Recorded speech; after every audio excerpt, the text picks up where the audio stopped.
Hello everyone and welcome to Sukash kitchen. வணக்கம். So என்ன இன்னைக்கு இவ்வளோ புளினா, நீங்கள் அந்த ப்ரீவியஸ் புளி வீடியோ பார்த்துருப்பேன். எங்கள் நெய்பர் பக்கத்து வீட்டில் இருக்கிறவா புளிய மரம் இருக்குது. ஸோ அவள் புளியை வருஷா வருஷம் எடுத்து ஆஞ்சு க்ளீன் பண்ணி ஹொசூரில் கொண்டு போய் ஹோல்சேலாக கொடுத்துருவா. பட் நாங்கள் பக்கத்தில் இருக்கிறதுனால நான் அவள்கிட்டேருந்து வாங்கிப்பேன் வருஷா வருஷம். புளி ரொம்ப நல்லா இருக்கும். அதுக்கு ஒரு நேச்சுரல் ஸ்வீட்னஸும் இருக்குது, நல்ல புளிப்பும் இருக்குது. ஒரு காம்பினேஷனில் இருக்கும் இந்த புளி. இது ஏன் அப்படின்னு தெரியல. மேபி ஏலகிரியில் நல்ல அன்பொல்யூட்டட் காற்று மண் எல்லாம் இருக்கிறதுனால நல்லா விளையாடுறோமோ. ரொம்ப வருஷமாக அவற்றில் இந்த புளி இருக்குது. நானும் ஒரு 10 வருஷமாக வாங்கிட்டு இருக்கேன் அவள்கிட்ட. அண்ட் இந்த வருஷம் கொஞ்சம் நிறைய வாங்கி இந்த மாதிரி புளியோதரைக்கு கொச்சு பண்ணி சேல் பண்ணலான்னு பார்த்துட்டு இருக்கேன். ஸோ இதில் ஒரு 250 கிராம் புளி எடுத்துட்டு இது அவள் நல்லா ஆஞ்சி வச்சாச்சு. நீங்கள் அந்த வீடியோ பார்த்தீங்கன்னா தெரியும். மாமியார் மாட்டுப்பண்ணு ஒருபடி நாத்தனார் எல்லாருமா சேர்ந்து ஆஞ்சி அதை சீடெல்லாம் எடுத்து இது பண்ணி க்ளீன் பண்ணி வச்சுருக்கா. ஒன்றுமே பண்ண வேண்டாம். நம்ம சும்மா தண்ணியில் ஊற போட்டுட்டு எடுத்தோன்னா ஒன்றுமே வராது. ஃபுல் எக்ஸ்ட்ராக்ட் வரும் அந்த தண்ணியில் நம்ம எடுத்தோன்னா. ஸோ அந்த மாதிரி இதில் இந்த மாதிரி கொச்சு பண்ணி வச்சுருக்கேன். இந்த இதில் புளியோதரை இன்றைக்கி பண்ணியிருக்கேன் லஞ்சுக்கு.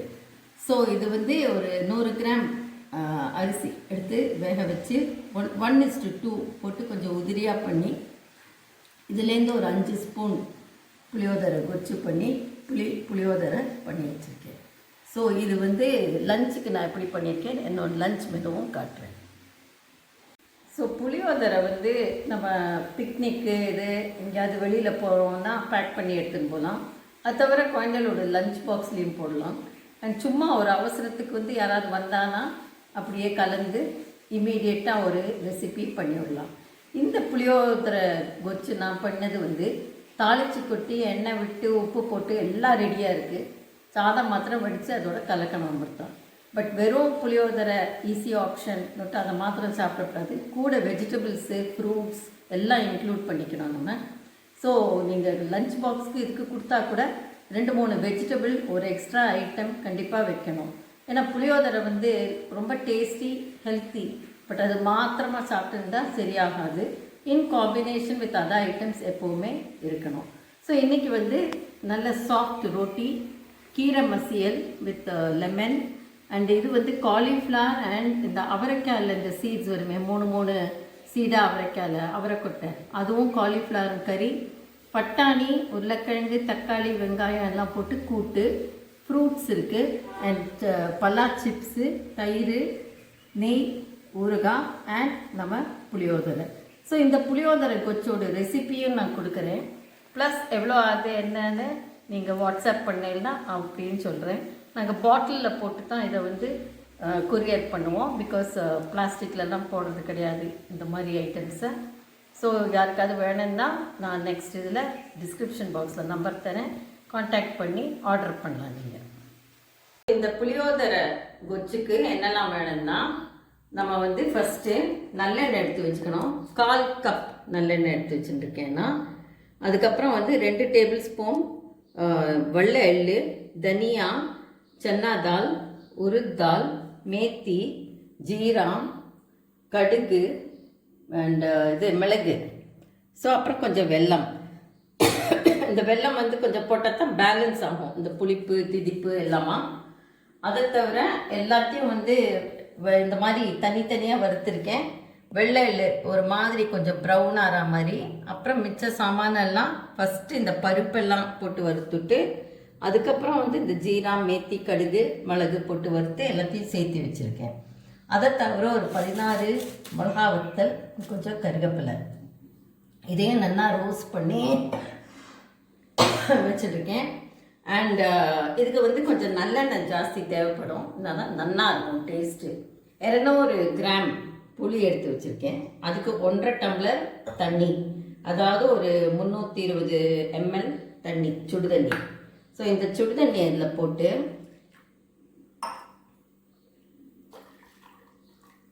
இந்த புளி அதில் போட்டு ஒரு மணி நேரம் ஊறட்டும். நல்லா 1 ஹவர் ஊறினா தான் அதெல்லாம் நல்லா அந்த பல்பெல்லாம் அதை ஃபில்டர் பண்ணி எடுக்கணும். அந்த ப்ராசஸை நான் அப்புறமா காட்டுறேன். அதுக்குள்ளே இதெல்லாம் நல்லா ஆறின அப்புறம் ஃபைனாக அரைக்கணும் மிக்சியில். ஸோ இது ஊறட்டும், இது ஆறட்டும், எல்லாம் ஆனப்புறம் காட்டுறேன். இப்போது 1 ஹவருக்கு அப்புறம் நல்லா அந்த புளி வந்து வெந்நீரில் ஊறி நல்லா இந்த எக்ஸ்ட்ராக்ட் எடுத்து வச்சுருக்கேன். இது வழியாக நல்லா ஃபில்டர் பண்ணோம். அதுக்கப்புறம் திருப்பி 1.5 டம்ளர் தண்ணியும் விட்டு வச்சுருக்கேன். இதையும் எடுக்கணும். இது நல்லா அந்த ஃபில்டர் வழியாக வழித்து எடுத்தால் தான் ஸ்மூத் கன்சிஸ்டன்சியில் கிடைக்கும். தான் நல்லா இருக்கும். அது இந்த ஃபைனல் டெக்ஸ்டர் வந்து ரொம்ப தண்ணியாக இருந்தாலும் சரியாகாது, ரொம்ப கட்டியாக இருந்தால் புளி பச்சை வாசனை போகாது. ஸோ முதல்ல விட்ட 1.5 டம்ளருக்கு அப்புறம் திருப்பி ஒரு 1.5 டம்ளர் விட்டுருக்கேன். இதையும் எக்ஸ்ட்ராக்ட் பண்ணால் கரெக்டாக இருக்கும். ஆனால் எப்போவுமே இந்த மாதிரி குப்பை குச்சி எல்லாம் இல்லைன்னா கூட ஃபில்டர் பண்ணி எடுத்துக்கணும். இப்போது 1 டேபிள் ஸ்பூன் எண்ணெய் விட்டுருக்கேன். அதில் வந்து கொஞ்சம் கடுகு வச்சதும் ஜஸ்ட் ஒரு 4 மிளகா வத்தல். கடைசியில் எப்படியும் தாளித்து கொட்டுவோம். ஸோ தாளித்து கொட்டுறத அந்த கடலைப்பருப்பு கடலை எல்லாமே சேர்த்து தாளித்து கொட்டுறத நல்ல வாசனை வரும். இந்த பொடியை வந்து நல்லா ஸ்மூத்தாக ஃபைன் டெக்ஸ்டராக பொடிச்சு வச்சுருக்கேன். கடுகு வெடிச்சதும் மிளகா வத்தலை போட்டு இந்த புளி தண்ணியும் விட்டுடலாம். இது ஒரு 20 மினிட்ஸ் கொதிக்கும். 20 மினிட்ஸ் கொதிச்சா தான் நமக்கு அந்த வாசனை பச்சை வாசனை போய் கரெக்டாக இருக்கும். அப்போ இந்த பொடியை போட்டு இறக்கி வச்சா நல்லாயிருக்கும். அதை நான் காட்டுறேன் அப்புறமா.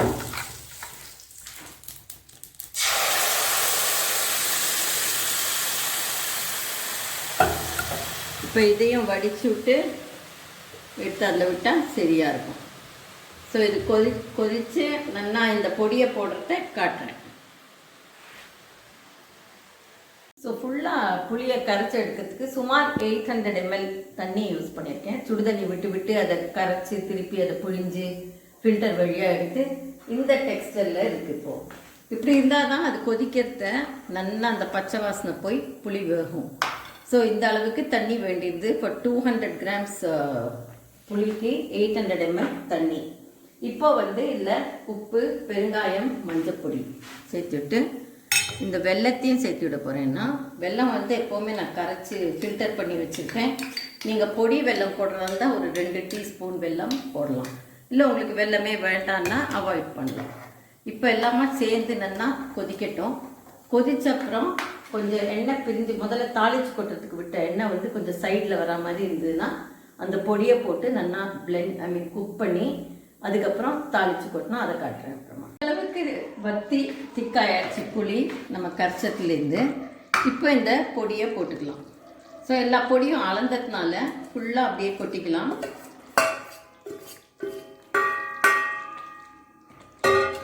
இப்போ ஒரு 5 மினிட்ஸ் கொதிக்கட்டும்.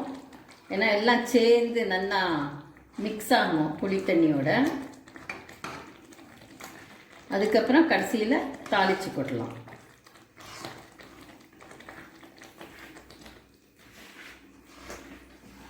இப்போ வந்து கொஞ்சம் கிட்ட இருந்து மீடியம் ஃப்ளேமில் வச்சு கலரணும்.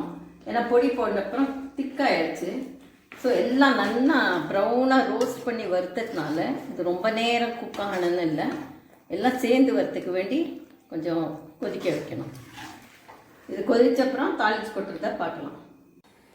இப்போ இது வந்து நல்லா ஹல்வா மாதிரி நல்லா திக்காயாச்சு. இப்போ அடுப்பை அணைச்சி விட்டு நம்ம இதை இறக்கி வச்சுடலாம். இதில் இப்போ தாளிக்கணும். ஸோ அதுக்கு வந்து நல்லெண்ணெய் வந்து 1 கப் ஒரு 1/4 கப் விட்டுருக்கேன்னா நல்லெண்ணெய். அதில் கடுகு போட்டுக்கலாம்.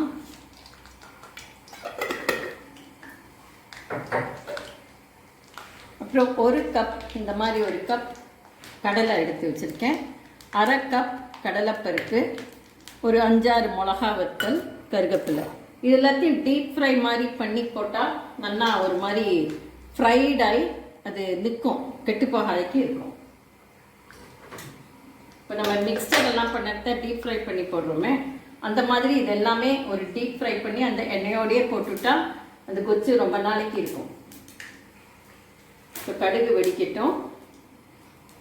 இந்த கடலைப்பருப்பு எல்லாம் ரொம்ப நல்லா இருக்கும். உங்களுக்கு வேணும்னா கடைசியில் நீங்கள் கேஷ்யூ நட் கூட போட்டுக்கலாம்.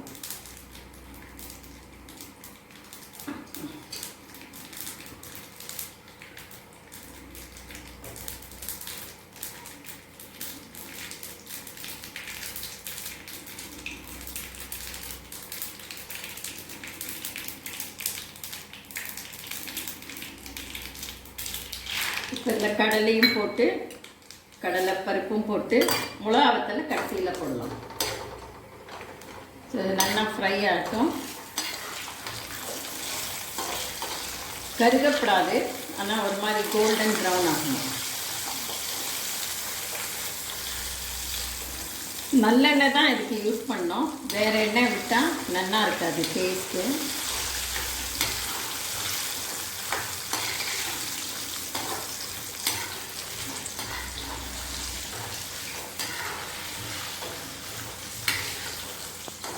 இந்த கிறிஸ்பி எஃபெக்ட் வரணும்னா கடலைக்கு கொஞ்சம் இந்த மாதிரி டீப் ஃப்ரை பண்ணால் தான் வரும். ஏன்னா ஒரு பச்சை வாசனை இருக்கும், சரியா இருக்காது.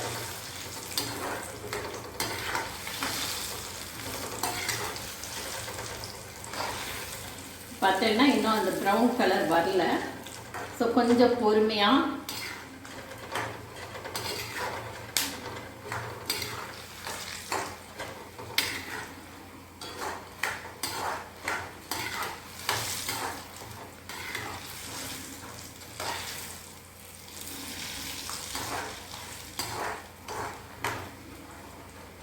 இப்போ இது ரெண்டையும் போட்டுக்கலாம்.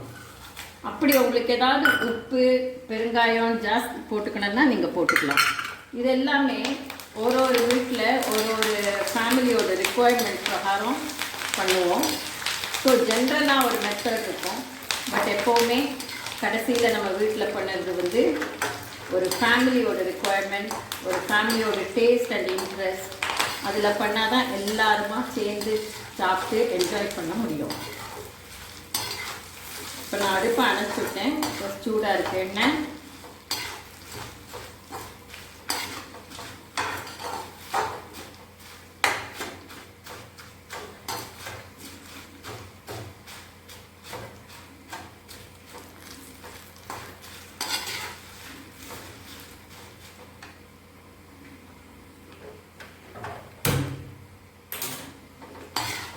இந்த இது கருகப்பிலையும் கொஞ்சம் நல்லா கிறிஸ்பி ஆகணும்.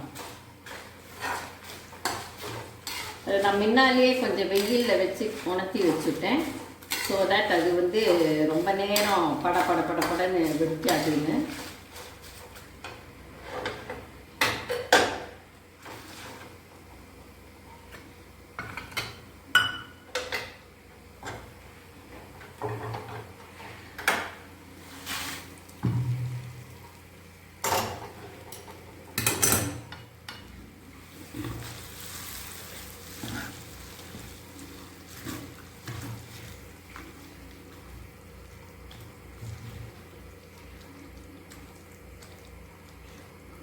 ஸோ நம்ம புளியோதரை குச்சி ரெடி.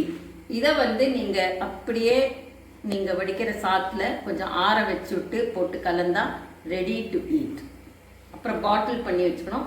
நல்லா இது கூலான அப்புறம் ஒரு ஏர்டைட் பாட்டிலில் போடணும். அதுவும் நான் காட்டுறேன் அப்புறமா. இது கூல் ஆகட்டும்.